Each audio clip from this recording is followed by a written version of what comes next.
ہمارے channel Urdu moral story میں خوش آمدید۔ میرا نام والدین نے تبسم رکھا تھا، نہ جانے کیا سوچ کر، شاید میں ان کے لبوں کا تبسم تھی۔ بہن بھائیوں میں سے سب سے چھوٹی مگر سب سے زیادہ خوبصورت۔ یہ میں نہیں کہتی، میرے بارے میں سارا خاندان کہتا تھا کہ خوبصورتی اللہ کا انعام ہوتی ہے اور ہر کسی کو نہیں ملتی۔ شاید تبسم کو خالق نے اپنے ہاتھوں سے بنایا ہوگا کہ اس کا حسن چاند کو بھی شرماتا تھا۔ سچ ہے، خوبصورتی نصیب نہیں بناتی، نصیب میں جو ہوتا ہے انسان کو وہی ملتا ہے۔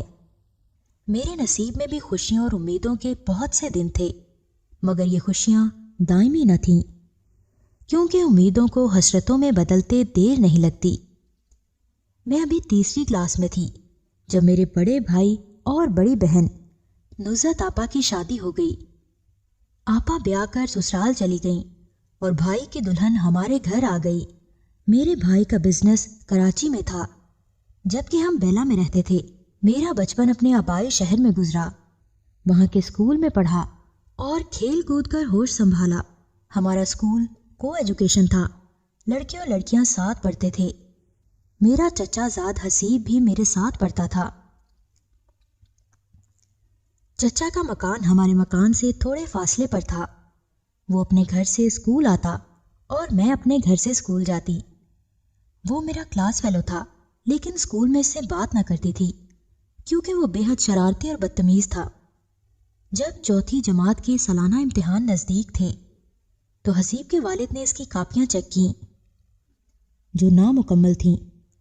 اس نے کافی سبق چھوڑے ہوئے تھے۔ ٹیچر نے اسی وجہ سے پرچہ لکھ کر اس کے والد کو آگاہ کیا تھا کہ اس کا کام مکمل کروائیں ورنہ فیل ہو جائے گا۔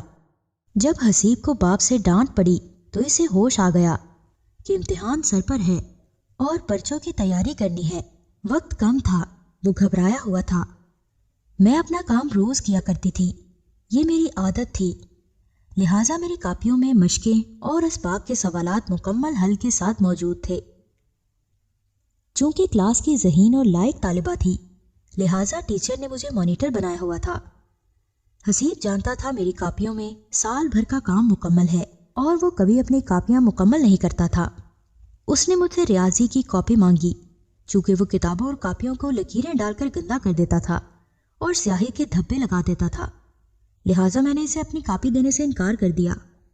مجھے یہ ڈر تھا کہ کہیں یہ انہیں بھی پھاڑ کر نہ واپس کرے، جیسا کہ وہ اپنی کاپیوں میں سے صفحے پھاڑ کر انہیں ڈھیلا اور بیکار کر دیا کرتا تھا۔ وہ میرا چچا زاد ضرور تھا، مگر اپنی لاپرواہ طبیعت کی وجہ سے مجھے اس سے نفرت ہو گئی تھی۔ میں نے اسے اپنی کاپیاں دینے سے انکار کر دیا، جبکہ ٹیچر نے الٹیمیٹم دے دیا کہ اگر اس نے 3 دن کے اندر اپنا ریاضی کا کام مکمل نہ کیا تو اسے سزا ملے گی۔ جب میں نے کاپی نہ دی تو وہ سابقہ کام کی نقل نہ کر سکا۔ مقررہ دن ٹیچر نے اس سے ریاضی کی کاپی مانگی جس میں بہت کم مشقیں کی ہوئی تھیں، باقی کے سارے صفحات خالی تھے۔ اسے خوب مار پڑی اور ٹیچر نے سزا کے طور پر کلاس سے باہر کھڑا کر دیا۔ حسیب کو اس بات پر بے حد غصہ آیا کہ اگر میں اسے اپنی کاپی دے دیتی تو وہ وقت پر ادھورا کام پورا کر لیتا اور اتنی بے عزتی نہ ہوتی۔ بس اس نے غصہ یوں اتارا کہ چھٹی کے وقت جب ہم گھر جا رہے تھے، اس نے راستے میں مجھ سے اسکول بیگ چھین لیا اور ریاضی کی کاپی نکال کر پھاڑ کر پھینک دی۔ اپنی کاپی کے 4 ٹکڑے دیکھ کر میں رونے لگی۔ میری چچا زاد بہنیں ساتھ تھیں۔ انہوں نے گھر جا کر اپنے ابو سے حسیب کی شکایت کر دی۔ ادھر بابا نے حسیب کو بلوایا۔ جب وہ آیا تو وہ رو رہا تھا کیونکہ اس واقعے کی شکایت اس کی بہن نے چچا سے کی تھی۔ شاید اس کے ابو نے اسے بہت مارا تھا۔ جب والد صاحب نے طلب کیا تو وہ سسکیاں لے رہا تھا اور اس کے گال سرخ تھے۔ ان پر انگلیوں کے نشان اس بات کی گواہی تھے کہ وہ گھر سے مار کھا کر آیا ہے۔ والد صاحب نے اس سے پوچھا کہ تم نے تبسم کی کاپی کیوں پھاڑی؟ وہ رو رہا تھا، اس سے بولا نہیں جا رہا تھا۔ میں نے سوچا کہ پہلے وہ اسکول میں ٹیچر کے ہاتھوں مار کھا چکا ہے، پھر باپ نے بھی مارا اور اب میں نے بھی اس کی شکایت کی تو اسے میرے بابا جان سے بھی مار پڑے گی، لہٰذا میرے دل میں رحم آ گیا اور میں نے بابا جان سے جھوٹ بول دیا کہ میری کاپی حسیب نے نہیں پھاڑی، یہ پہلے سے پھٹی ہوئی تھی میری سہیلی نے کھینچی تو اور پھٹ گئی۔ اس بیان پر حسیب روتے روتے چپ ہو گیا۔ وہ حیران و پریشان تھا کہ یہ میں کیا کہہ رہی ہوں، جان بوجھ کر جھوٹ بول رہی ہوں اور اسے بچا رہی ہوں۔ میرے اس طرح کہنے پر بابا نے اسے کچھ نہیں کہا۔ تبھی چچا ہمارے گھر آئے اور مجھے کہا، بیٹی تم اس کی پڑھائی میں مدد کرو ورنہ یہ فیل ہو جائے گا۔ میں نے کہا، چچا جان یہ زیادہ تر غیر حاضر ہوتا ہے، کیسے مدد کروں گی؟ وہ بولے، تم روز اسے اپنے ساتھ اسکول لے جایا کرو تاکہ یہ غیر حاضر نہ ہو۔ باپ کے ڈر سے وہ روز صبح وقت پر تیار ہو کر میرے ہمراہ اسکول جانے لگا۔ یوں ہم راستے میں باتیں کرتے جاتے اور پھر ہماری دوستی ہو گئی۔ چوتھی جماعت میں اول آئی۔ حسیب بھی مر مر کر سہی لیکن پاس ہو گیا۔ ہم 5ویں میں آ گئے۔ اب بھی ہم ساتھ اسکول جاتے تھے۔ میری وجہ سے اس نے باقاعدہ اسکول جانا شروع کر دیا اور ہوم ورک بھی باقاعدگی سے کرنے لگا۔ جو اسے نہ آتا وہ مجھ سے سمجھ لیتا۔ یوں اس نے پڑھائی میں دلچسپی لینی شروع کر دی۔ اب ہم ٹیوشن بھی ساتھ جاتے تھے کیونکہ آگے 6 میں سالانہ امتحان بورڈ کے تھے۔ بڑے بھائی کا بزنس کراچی میں سیٹ ہو گیا تھا۔ انہوں نے بابا جان اور امی سے اسٹارٹ شروع کر دیا کہ میں وہاں مکان لے رہا ہوں، آپ سب لوگ وہاں شفٹ ہو جائیں۔ بھائی پہلے بھابھی اور مجھ سے بڑی بہن گلے نسترن کو کراچی لے گئے۔ والدہ نے کہا کہ تبسم 6 پاس کر لے گی تو ہم بھی آ جائیں گے۔ جب یہ سنتی کہ ہم کراچی چلے جائیں گے تو میرا دل بیٹھ جاتا تھا۔ مجھے اپنا چھوٹا سا شہر اور اسکول بہت پسند تھا۔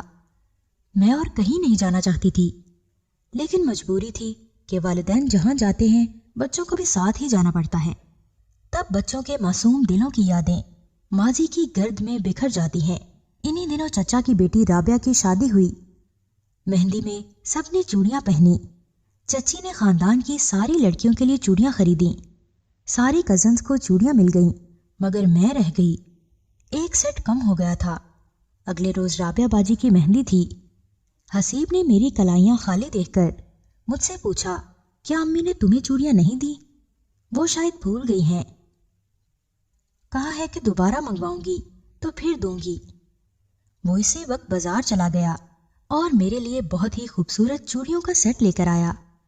اپنے ہاتھ سے میری کلائی میں پہنا کر بولا، آج رات مہندی ہے، وہ بھول بھی گئی ہوں گی کہ تمہیں چوڑیاں نہیں ملی۔ اتنے کام ہیں کچھ یاد نہیں رہتا۔ اب اگر کوئی چوڑیاں لا بھی دے تو میری لائی ہوئی چوڑیاں اتار کر کوئی اور نہ پہننا۔ آئندہ بھی بس میری لائی ہوئی چوڑیاں ہی پہننا، اور میں پہناؤں گا اپنے ہاتھ سے۔ مجھے چوڑیاں پہنانی آتی ہیں، تمہیں کوئی اور پہنائے گا تو وہ توڑ کر ہاتھ زخمی کر دے گا۔ کانچ کی چوڑیاں ہر کسی کو پہنانی نہیں آتی، یہ بات تم میری یاد رکھنا۔ اچھا کہہ کر اس وقت تو میں نے سر ہلا دیا۔ جانتی نہ تھی کہ یہ بات بعد میں کبھی نہیں بھلا پاؤں گی۔ 6 میں وقت تیزی سے گزر گیا اور بورڈ کے سالانہ امتحان ہو گئے تو والدہ نے حکم دیا، آپ لوگ تیاری کر لو، کراچی چلنا ہے۔ میں بہت اداس تھی۔ اپنا اسکول، سہیلیاں، خاص طور پر حسیب کا ساتھ، سبھی کچھ یاد آ رہا تھا، خاص طور پر بیتا وقت اور بچپن کی یادیں۔ جدائی کی تڑپ سے دل زخمی ہو رہا تھا مگر جانا تو تھا۔ آنسو بھری آنکھوں سے دادا دادی، چچا چچی اور ان کے بچوں کو اللہ حافظ کہا، خاص طور پر حسیب کو جس سے بچھڑنا بہت مشکل تھا۔ میں رو رہی تھی اور وہ بھی آنسو پہنچ رہا تھا۔ ہم رو رو کر الگ ہوئے۔ میں نے اس سے وعدہ کر لیا کہ وہ اسی طرح دلچسپی سے پڑھتا رہے گا اور اسکول سے ناغہ نہیں کرے گا، کیونکہ اب اسے پرائمری اسکول سے ہائی اسکول جانا تھا۔ کراچی میں ہم بہت جلد سیٹل ہو گئے۔ بھائی کے ساتھ بابا جان بھی کاروبار میں مددگار ہوئے۔ ہم دیکھتے دیکھتے امیر ہو گئے۔ والد نے ایک شاندار گھر خرید لیا جو ڈبل سٹوری تھا اور جس میں بہت سے کمرے تھے۔ ہم سب کے اپنے اپنے الگ بیڈ روم تھے۔ اپنی گاڑی میں اسکول آتے جاتے تھے۔ میں نے میٹرک پاس کر لیا اور کالج میں داخلہ لے لیا۔ اس دوران ایک بار بھی اپنے آبائی شہر نہ گئی۔ کبھی رشتہ داروں کا پیار اور ان کی یاد آتی تو دعا کرتی کوئی موقع آئے اور ہم اپنے شہر جائیں، میں سب سے ملوں، پرانی یادیں تازہ کروں۔ کالج میں میری دوستی ایک لڑکی لائبہ سے ہو گئی. ہم اکٹھے کالج آتے جاتے تھے. اس کے سوا میں نے کسی اور سے دوستی نہ کی کیونکہ مجھے کسی چیز سے دلچسپی نہ تھی سوائے اپنی پڑھائی کے، جبکہ اکثر لڑکیاں لڑکوں کی باتیں کرتی رہتیں اور ان سے دوستیاں کرنے کے خواب دیکھتیں، فضول قسم کی باتوں میں وقت ضائع کرتی رہتیں. میں ہمیشہ اس قسم کی لڑکیوں سے کنارہ کیے رہتی تھی. چونکہ لائبہ بھی میرے ہی جیسی نیچر کی تھی، اسی وجہ سے میری اس کے ساتھ بنتی تھی. میں کبھی کبھی صرف اس سے حسیب کا تذکرہ کرتی.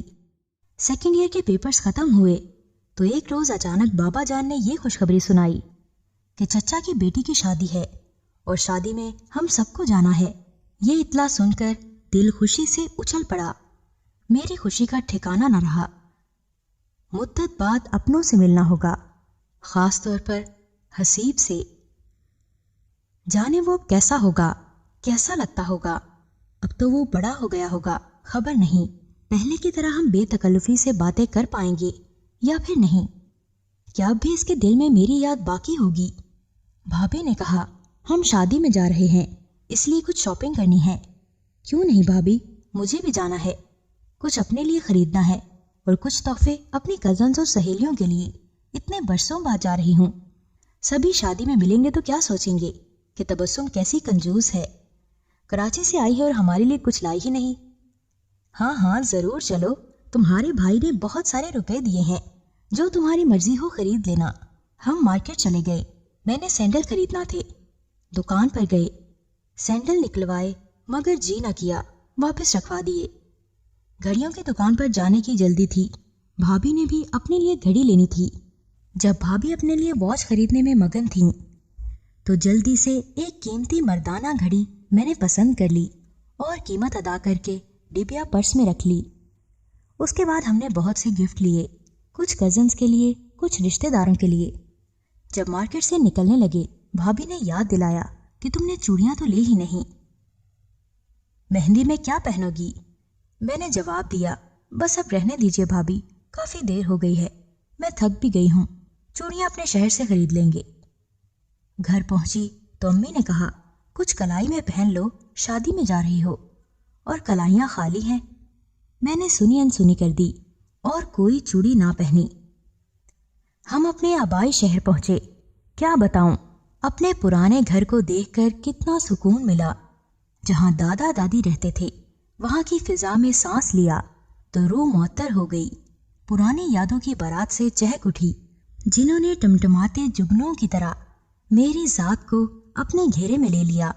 میں جلد از جلد چچا کے گھر جانا چاہتی تھی. وہ شادی کا گھر تھا، اس وجہ سے تیار ہو کر جانا ضروری تھا. ہم تیار ہونے لگے. بہت خوبصورت جوڑا میں نے پہن لیا اور بالوں کا جوڑا بنایا. سونے کا ہلکا سا سیٹ بھی پہن لیا، لیکن چوڑیاں نہیں پہنی، کلائیاں خالی تھیں. بھابھی نے پھر یاد دلایا کہ تمہارا سنگھار ادھورا ہے. ایک کلائی میں بس گھڑی باندھ لی ہے، سیدھے ہاتھ کی کلائی میں چوڑیاں نہیں ہیں. مہندی والا گھر ہے بھائی، چوڑیاں تو پہن لو. میں نے کہا لائی نہیں تو کیوں کر پہنوں. وہ بولی سونے کی تو ہیں تمہارے پاس، انہیں پہن لو. سونے کی چوڑیاں بھاری لگتی ہیں بھابھی، مجھے سونے کی چوڑیاں اچھی نہیں لگتی. چچی نے مہندی میں سب لڑکیوں کو چوڑیاں دی ہیں، میرے لیے بھی لے کر رکھی ہوں گی. یاد آیا پہلے ایک بار وہ مجھے چوڑیاں دینا بھول گئی تھیں.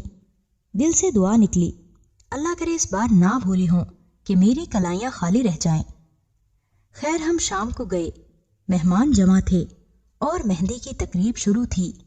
چچی ہمیں دیکھ کر خوشی سے دوڑی آئیں، گلے لگا لیا اور حسیب کی بہن نسترن نے خوش ہو کر استقبال کیا. گھر مہمانوں سے بھرا پڑا تھا مگر خالی خالی لگ رہا تھا. میری نظریں ادھر ادھر کسی کو تلاش کر رہی تھیں. نسترن سمجھ گئی میں کسے ڈھونڈ رہی ہوں. وہ ہاتھ پکڑ کر مجھے حسیب کے کمرے میں لے گئی جو بستر پر نیم دراز تھا. میں نے کہا واہ، بہن کی شادی ہے اور تم یہاں ایسے پڑے ہو جیسے کسی پڑوسی کی شادی ہے. مجھے اچانک سامنے دیکھا تو چونک کر اٹھ بیٹھا.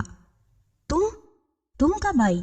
اتنے دنوں بعد آئی ہو، کتنی بڑی اور لمبی ہو گئی ہو، اور تم بھی تو اتنے دراز قد ہو گئے ہو جیسے کھجور کا درخت ہو. تمہیں تو میں ہمیشہ درخت ہی لگتا تھا اور اب بھی درخت کہہ رہی ہو. اس کے چہرے سے خوشی